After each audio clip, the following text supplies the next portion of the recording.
How's everything going? Everything's fine here. We had nothing going on. Yeah, it could be better. Everybody's if the calm. Phillies weren't down 2-0 in the series, but that's I guess a conversation for another day. Schefter, there was a meeting of the minds this week where Jalen Hurts, A.J. Brown, and Saquon was in the room. The three of them spoke, and apparently, by reports, it was a pleasant conversation. Have you heard anything about the meeting of the minds with those three players on the Eagles? No, but look, when you're not winning and you lose a game like that, you're going to talk about everything that you need to talk about to try to figure it out to make sure it doesn't happen again. So, look, 2 weeks ago, it was the wide receivers not happy they're getting the ball. Saquon does things a different way. Like, he's not going to come out and say that. But the team operates better when he's getting the ball. So when they run the ball one time in the second half and have 11 carries for the game, I mean, if they want to verbalize that and speak about their feel, that's fine. It's not going to hurt. But I think it's pretty clear that they have to figure out a way to run the ball more effectively for all the noise that there's been about getting the receivers the ball. We know every person that you talk to. Well, we don't know every person you talk to, but we know you talk to everybody around the NFL. Come on. What's the chatter about what the Eagles are facing right now? People have to be shocked that this is the Eagles' offense right now, right? I wouldn't say shocked. I think that people are a little bit baffled and a little bit confused that an offense as talented as theirs is not humming along. But that's what's going on right now. And, you know, I think when you listen to people talk, look, when the Eagles won the Super Bowl the last time, there was a change of coordinators, and it didn't go all that great. And it took a little while before there was some order that was restored. And in this particular case, you've got a new play caller in Kevin Patullo. And I think that's not a simple job to do. I think people underestimate that. There's an art to it. And the way that I like to think of it is anybody in any line of work comes to understand the rhythms of that job, what makes that job work and what doesn't. So I don't think it's realistic to think that somebody who's never called plays in the NFL before is going to step in, even with all the talent they have, and have this offense hum along. Now, I don't know how involved Nick Sirianni has been in the first 5 weeks of the season in terms of play calling, but it wouldn't surprise me if he got more involved. Like in Detroit, the first week, it didn't go well. Johnny Morton, new play caller for their offense. Now, I think he's called plays before, but I think after the first week in Detroit, like Dan Campbell is watching his offense, and it is his offense being run. He's like, well, I think it's time for me to kind of get a little bit involved here. And he did. And they've been humming. Now, I don't know whether Nick has been or hasn't been and will or won't, but I'm just telling you that a new play caller has a job to learn, and it's not as simple as people think. There's an art to it. There aren't many people around the league who call plays well. There just aren't. And we still don't know whether Kevin Patullo is going to be one of those guys. So my question is, Schefter, let's say this continues for 4 or 5 more weeks, right? We all know that the goal is to try to get back to the Super Bowl, get back to a conference championship, and with this talent on this roster, that's the standard. It's not just, pipe dream. Like, it's the standard. A couple of years ago, you mentioned 2023 when they, sort of changed the order a little bit. They went to Matt Patricia. Matt Patricia was in-house as a senior advisor. They kicked Sean to the side of the curb. Matt Patricia takes over. Didn't go all that well after that. Nick Sirianni is not a play caller, right? Like, he gave the keys to Shane Steichen. It was Kellen Moore's offense last year. Obviously, Sirianni had say in things, but it was a Kellen Moore production. If it continues to go this way and the team realizes, okay, maybe he's not picking up the job the way that we thought he would they make any sort of change, or would Nick Sirianni say, all right, it's my time again? Well, You're saying that it's my time again. What do you mean? Where he would try to take the keys to the offense because he's the head coach of the football team. What I'm saying, that's what I was saying. I don't know what he has and hasn't done up until now, and I don't know what he's planning to do going forward. But the way it's gone has not worked. I don't need to wait 4 more weeks. Like, for all I know, Nick is more involved this week. I don't know how it's evolved. Like, I don't know what you wait. You got to figure out what works now. Like, I'm not waiting. It hasn't worked. The offense has been ordinary. Yeah, when I first 5 weeks. When I see Detroit average over 40 points per game the last 4 weeks, I find it hard to just say, yeah, but it's hard to transition into a new job. We're talking about 5 weeks in now. I mean, this is really looking crappy, and they're at the bottom of all kinds of they have the worst. Right. It's terrible. Yeah. So, again, I think Dan Campbell got more involved, and my point to you is I don't know what Nick has and hasn't done till now. I don't know.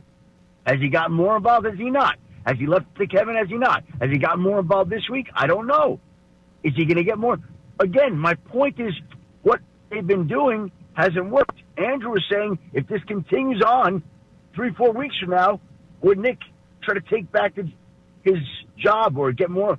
And my point is, why are we waiting? It hasn't worked. Yeah, that's what but I don't. That's what we're hoping for. We're hoping some urgency is going to come.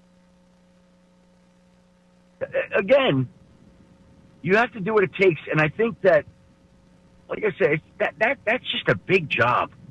That's an important job, and in offensive, it's so hard to learn a new job on the fly. Like, John, Andrew, think of the first time you were ever a radio host. Think of your first year.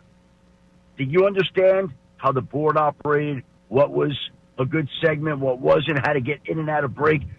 There are things that you pick up over time that you become more and more effective at, and I guarantee you 5 years after you took over or 10 years after, you say, this is much smoother.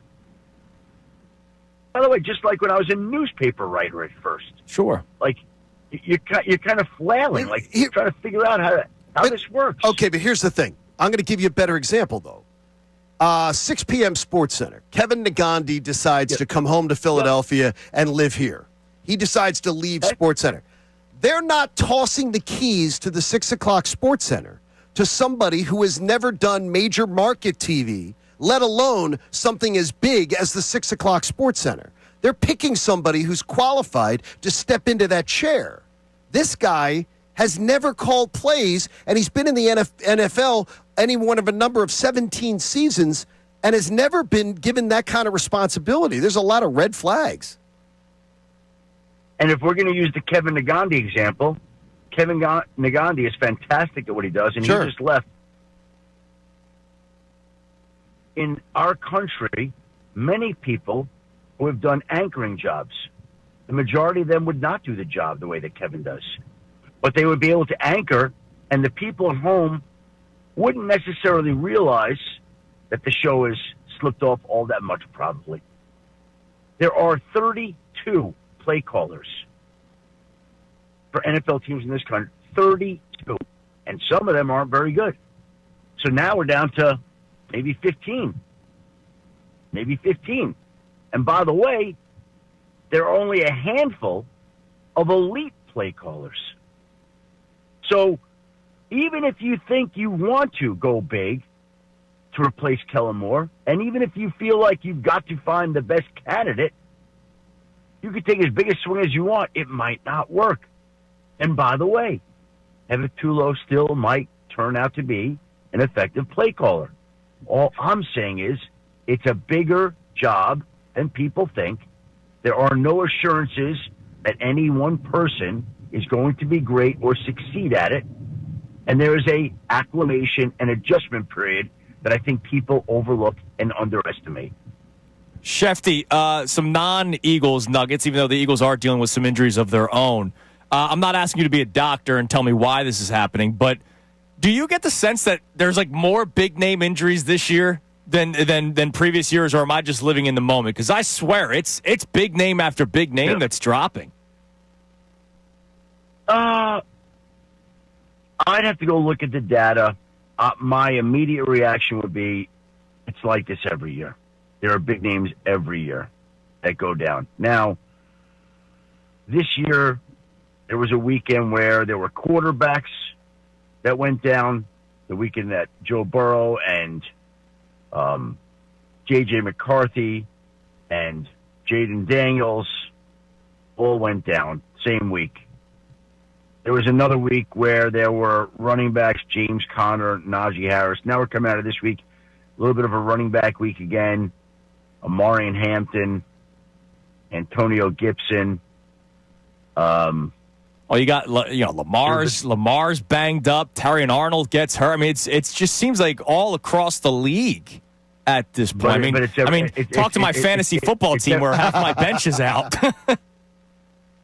You're talking my language. Trust me, I've got a team with Amarian Hampton, Bucky Irving, and somebody else that's hurt. Anyway, I believe it's like this every year, and maybe there are a few more high-profile injuries, but every year this is something of a war of attrition, and oftentimes teams standing at the end somehow have managed to avoid injuries and have some better health than other teams. All right, fair enough. Now, last thing for you. Are brothers allowed to make trades with one another in the NFL? I feel like that's collusion. Well, you know that everyone's going to be honest, and you know no one's going to be trying to take advantage of you. Not only do you have Jim and John Harbaugh engaged in that trade, but Joe Ortiz is the Chargers general manager. He worked 20 years in Baltimore and is incredibly close with the Ravens general manager, Eric DeCosta. So, but nobody's trying to get one off on the other person. Right. They're just trying to make a good trade that makes sense for both sides. And in this particular case, the Chargers needed pass rush. Odafe Owe provides that. He's a free agent after the year. The Ravens need some help in the secondary. They get a safety. Plus, they clear out about $8 million in cap space when they weren't going to re-sign Odafe Owe now. And maybe the Chargers will. Who knows? So the Chargers get a pass rusher.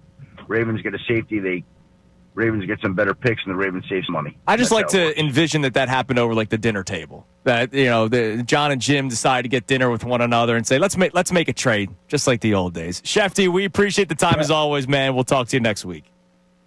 Thanks, guys. Good luck Thursday night. Thank you, buddy. Adam Schefter on the Comcast Business Hotline. Kind of weird, isn't it?